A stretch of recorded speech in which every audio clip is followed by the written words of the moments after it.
చాలామంది students engineering అయిపోగానే ఇంట్లో కూర్చోవాల్సి వస్తుంది.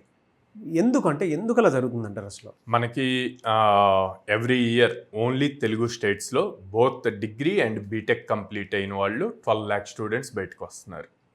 సో ఇంతమంది గ్రాడ్యుయేట్స్ అవుతున్నారు, కానీ ఇంతమంది ఎంప్లాయ్మెంట్ రావట్లేదు.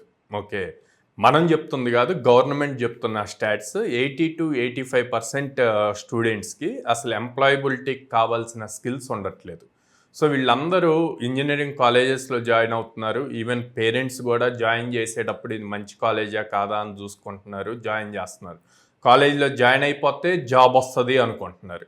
సో ఆ ఒక్క మెయిన్ థింగ్ వల్ల వాళ్ళకి ఏం స్కిల్ కావాలి అన్నది పట్టించుకోకపోవటం వల్ల ఆడ అందరూ అన్ఎంప్లాయ్మెంట్గా ఉంటున్నారు అనమాట. ఇక్కడ కాలేజీలో చదివేది బుక్కిష్ నాలెడ్జ్. సో ఆ నాలెడ్జ్ వల్ల పర్సంటేజెస్ వస్తాయి. మీరు ఇప్పుడు ఏ ఇంజనీరింగ్ స్టూడెంట్ని టచ్ చేసినా అబోవ్ 7.5 CGPA చెప్తాడు, 9.5 కూడా చెప్తారు. మేము చదివేటప్పుడు 15-16 years బ్యాక్ 75% వస్తే యూనివర్సిటీ టాపర్. అట్లాంటిది ఇప్పుడు 95% కూడా ఉంటున్నారు. బుక్కిష్ నాలెడ్జ్ పెరుగుతుంది కానీ ప్రాక్టికల్ నాలెడ్జ్ ఉండట్లా. ఈ ప్రాక్టికల్ నాలెడ్జ్ లేకపోవటం వల్ల జాబ్ క్రాకింగ్ స్కిల్స్ అన్నవి మిస్ అవుతున్నాయి అన్నమాట.